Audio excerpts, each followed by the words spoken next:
मेरी नजरें तो गिला करती है तेरे दिल को भी सनम तुझसे शिकायत होगी मेरे महबूब।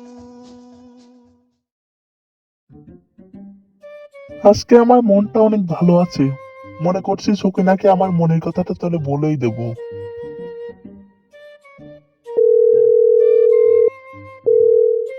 হ্যালো সকিনা, তুমি কি আমার সাথে দেখা করতে পারবা? একটা খুব জরুরি কথা ছিল। এমনিতেও অনেকদিন ধরে তোমার সাথে দেখা হয়নি। আমার বাড়িতে চলে এসো। আসবে তো সকিনা? আসবে কিন্তু।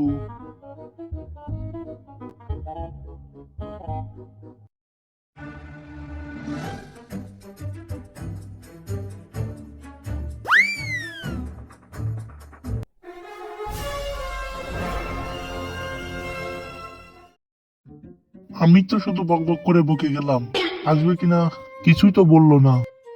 তাও রেডি হয়ে নেই, বলা যায় না যদি চলে আসে।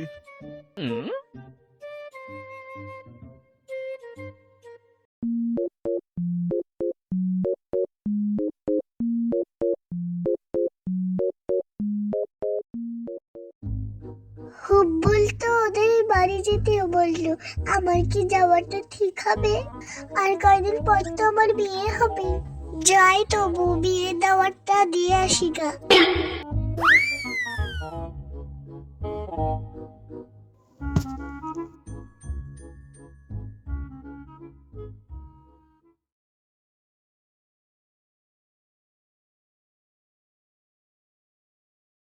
কি কথা বলবি যে এত রাত আমাকে ডাকলে? আমারও তোমার সাথে কিছু কথা বলার আছে। তুমি যা বলবে সেটা আগে বলো। কথাটা খুবই গুরুত্বপূর্ণ। ওটা যেখানে সেখানে বলা যাবে না। ওটা বলতে হলে একটি সুন্দর পরিবেশ দরকার হবে। চলো আমরা পাহাড়ের ওই সুন্দর পরিবেশে যেয়ে কথা বলি।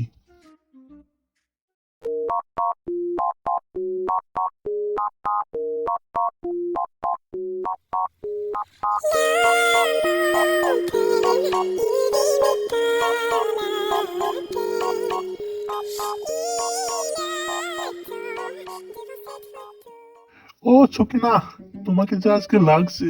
অনেকদিন থেকে তোমাকে ভাবছি একটা কথা বলবো। আমার মনের কথাটা তোমাকে বলতেই পারছি না। কি কথা বলবে সেটা আমাকে বলো। আমি শুনতে চাই, আমাকে বলো। আমি দেখছি যে তুমি একটি কথা বলার জন্য অনেক দিন থেকে ছটফট করছো। না, তোমার কথাটা আগে বলো। তোমার কথাই আগে শুনবো, তারপরে আমার কথাটা তোমাকে বলবো। Ladies first. আচ্ছা, এত করে বলছো যখন আমিই বলি। আমার বাড়ির থেকে আমার বিয়ে ঠিক করেছে। বরকে আমার অনেক পছন্দ হয়েছে, তাই আমি শীঘ্রই বিয়ে করে ফেলছি। তাই তোমাকে বিয়ের নেমন্তন্ন করতে আসলাম। তুমি অবশ্যই যাবে কিন্তু। হ্যাঁ, তুমি কি বললে? তুমি বিয়ে করছো?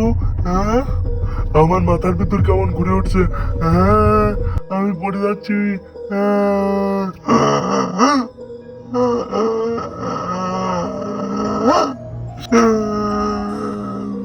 কি হলো, কি হলো? তুমি পড়ে গেলে কেন?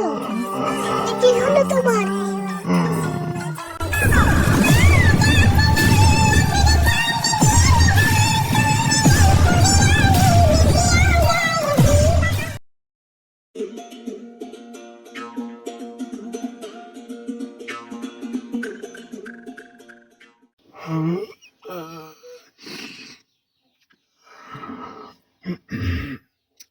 আমি কোথায়?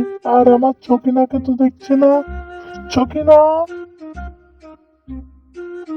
তুই এখন জমালয়ে। তুই এইমাত্র ইন্তেকাল করে এই জমালয়ে প্রবেশ করলি। এখন তোর জমালয়ে আজীবন কাটিয়ে দিতে হবে। হা হা হা হা হা হা হা হা হা। তার মানে আমার আর ছকিনার সাথে কোনোদিনও দেখা হবে না? সকিনার সাথে দেখা তো হবেই না, বরং তোর আরো শাস্তি ভোগ করতে হবে। তুই ভূত থাকাকালে যে সব অপরাধ করেছিলি সেই সব ডায়েরিতে লেখা আছে। এখন তোকে শাস্তি ভোগ করতে হবে।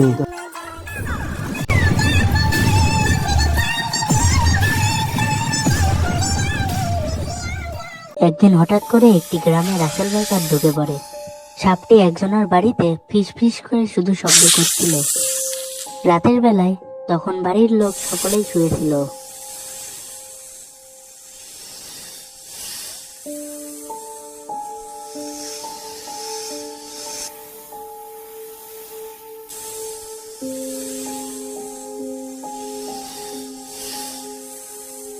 সাপের এই শব্দ শুনে লোকটি হঠাৎ করে উঠে পড়ল এবং বাইরে দেখতে গেল বাইরে কি রয়েছে।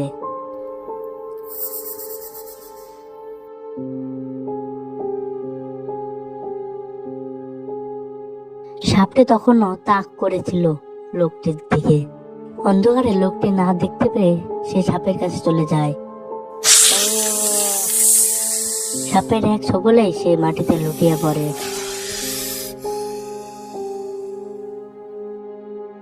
কিছুক্ষণ পর লোকটির বউ লোকটির শব্দ শুনে উঠে পড়ে এবং বাইরে কি হচ্ছে তা দেখার জন্য সেও বাইরে চলে যায়।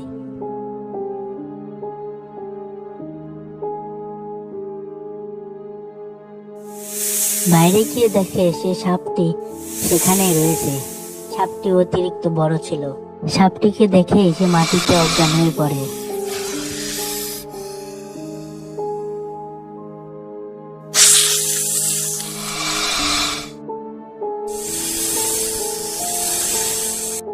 কিছুক্ষণ পর সকাল হয়ে গেলে গ্রামেরই একজন লোক এদিক দিয়ে যেতে যেতে দেখে দুইজন মাটিতে পড়ে আছে।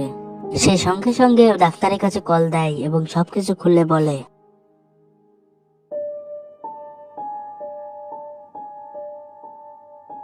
কিছুক্ষণ পর ডাক্তার চলে আসে। ডাক্তার এসে সে রোগীকে ভালো করে পর্যবেক্ষণ করে।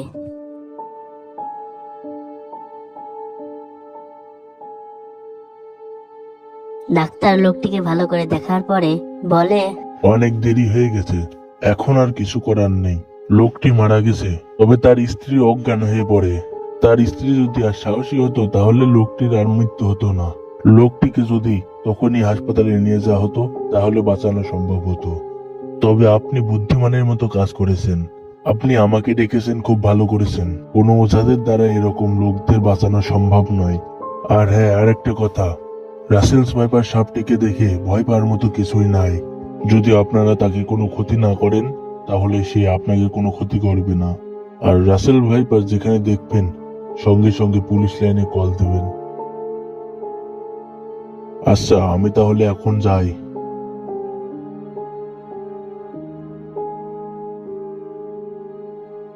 ঠাম্মা, এ মোটা লোকটাকে, পেটটা দেখো কত বড়। আমার ওনার পেট দিয়ে তবলা বাজাতে ইচ্ছা করছে। অমন বলেন না সোনা, উনি একজন বড় মাপের পণ্ডিত। এক জঙ্গলে হারাই নামে এক পণ্ডিত বাস করত। অনেক দিন হয়ে গিয়েছিল, কিন্তু সে একটাও কাজ পাচ্ছিল না। এবার তো দেখছি না খেয়ে আমার বড়িটা একেবারে শুকিয়ে যাবে। অনেক দিন হয়ে গেল, একটা কাজও পাচ্ছি না। কালকে ভাবছি এই গ্রাম ছেড়ে অন্য গ্রামে চলে যাব। প্রথম দিকে ভালোই শিষ্যরা আমার কাছে আসছিল, কিন্তু হঠাৎ করে আসা বন্ধ করলো কেন? জঙ্গলের পাশেই ছিল একটি গ্রাম। গ্রামটির নাম হলো নন্দপুর। ওই গ্রামে বাস করত রাজীবের পরিবার। রাজীব ছিল অত্যন্ত মেধাবী ছাত্র। সে তার ঠাকুমার সাথে থাকতো। কিছুদিন যাবৎ রাজীব খুব আজব ব্যবহার করছিল। সে হঠাৎ করেই পাগলের মতো শুয়ে পড়তো, আবার হঠাৎ করেই কেঁদে উঠতো। এসব আচরণ দেখে রাজীবের ঠাম্মা খুবই ভয় পেয়ে যায়। ভালো ছেলে হঠাৎ এমন করছে কেন? ভালোই তো ছিল, কত সুন্দর আমার সাথে থাকতো। গিয়ে দেখি কি হলো। রাজীবের ঠাম্মা চলে গেল রাজীবের কাছে। এদিকে রাজীবের পাগলামো থামেই না। ঠাম্মা কোনো রকম তাকে ধরে বেঁধে কোলে তুলে নেয়। তারপর রাজীবকে সোফার উপর শুইয়ে দেয়। ঠাম্মা ভাবে তার ছেলেকে কল দিয়ে সব জানাবে, তাই সে মোবাইলে কল দিয়ে ছেলেকে সব জানিয়ে দেয়। হ্যালো রাজু, জানিস তোর ছেলে আবারও আগের মতো সেই পাগলামো শুরু করে দিয়েছে।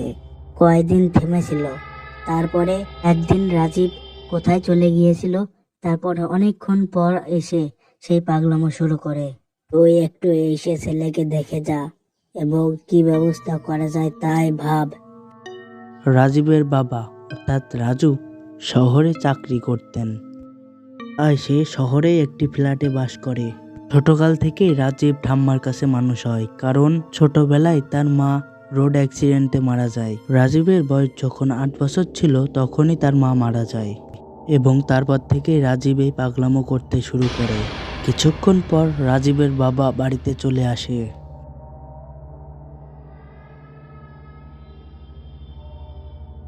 মা, রাজীবের অবস্থা এখন কেমন আছে? তোমার কথা শুনে তো আমি যত তাড়াতাড়ি সম্ভব চলে আসলাম। এর একটা ব্যবস্থা দেখছি করতেই হবে, না হলে এরকম হতেই থাকবে। তুই এসেছিস, খুব ভালো করেছিস রে। আমি বলছি শোন, তুই ফোন দিয়ে একবার হারাই পণ্ডিতকে ডাক। উনি একজন খুবই ভালো মাপের পণ্ডিত। আমার মনে হচ্ছে এ কোনো সাধারণ রোগ নয়। তোর ছেলেকে মনে হয় ভর করেছে। হ্যালো হারাই কাকা, আপনি কালকে সকালে একটু আমাদের বাড়িতে আসবেন তো? আমার ছেলের একটি সমস্যা হয়েছে। হ্যাঁ হ্যাঁ, কালকে 10টায় আসেন, সকাল 10টার সময় চলে আসবেন কিন্তু। আচ্ছা ঠিক আছে, আমি বলে দিয়েছি কালকে 10টার দিকে চলে আসবে। দেখো রাজীব যেন সেই সময় বাড়িতে থাকে, কোথাও চলে যায় না যেন। আমার এখন যেতে হবে, কালকে আবার অফিস আছে। এখনই চলে যাবি? বই কিছু খাবে না? কিছু খেয়ে যাস। না মা, আজকে আর খাচ্ছি না, অন্যদিন খাবো। কালকে সকালে আবার অফিস আছে, আমাকে আজকে যেতেই হবে। রাজুর কালকে অফিস ছিল বলে রাজু থাকলো না, সে আবার শহরে চলে গেল। যাক, অনেকদিন পরে একটা কাজের সন্ধান পাওয়া গেল। কালকের কাজটা সারার পরে অনেক করে জমিয়ে খাবো, আমার পেটটা তাহলে আবার সজাগ হবে। পরের দিন সকালে হারাই পণ্ডিত রাজীবের বাড়ির উদ্দেশ্যে রওনা দিল।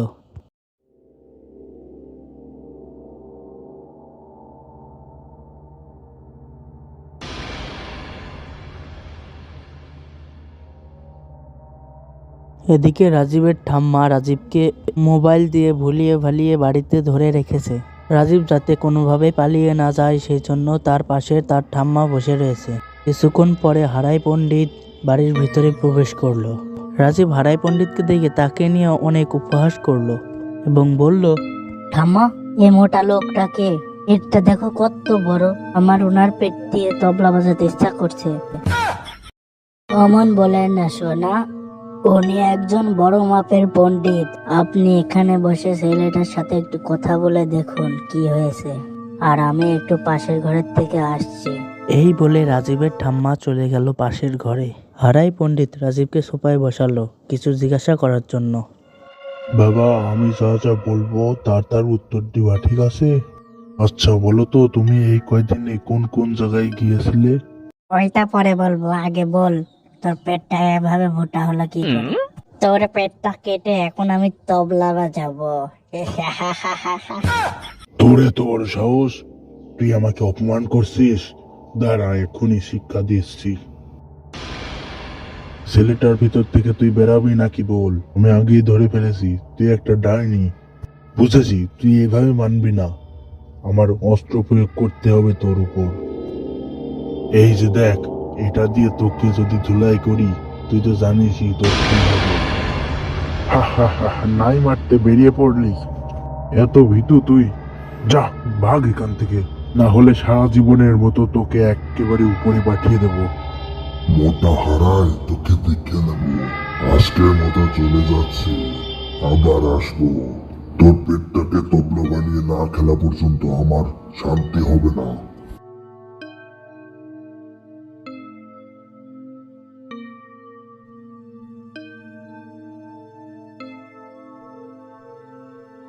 কিছুক্ষণ পর রাজীবের ঠাম্মা চলে আসে এবং হারাই পণ্ডিতকে বলে, পণ্ডিত মশাই, আমার নাতি কি সুস্থ হয়েছে? আরে হ্যাঁ হ্যাঁ, ওর ভিতর তো ডাইনি ভর করেছিল, আমি সেই ডাইনিকে তাড়িয়ে দিয়েছি, এখন আর কোনো ভয় নেই। কিন্তু ওই ডাইনি আবার আপনার নাতির উপর ভর করতে পারে, নাতিকে একটু দেখে রাখবেন। আপনাকে যে কি বলে ধন্যবাদ দেব। আপনার উপর আমি খুব খুশি হয়েছি এবং আপনাকে 10 লক্ষ টাকা দিচ্ছি। এই যে এই ব্যাগের ভিতর ওই টাকা আছে। টাকাগুলো পেয়ে হারাই পণ্ডিত খুবই খুশি হলো এবং তার সংসারে আর অভাব থাকলো না, আর পেটটাও ধীরে ধীরে বাড়তে থাকলো। তো বন্ধুরা, হারাই পণ্ডিতের আরো গল্প পেতে হলে আমাদের চ্যানেলটিকে সাবস্ক্রাইব করুন এবং হারাই পণ্ডিতকে ভালো লাগলে লাইক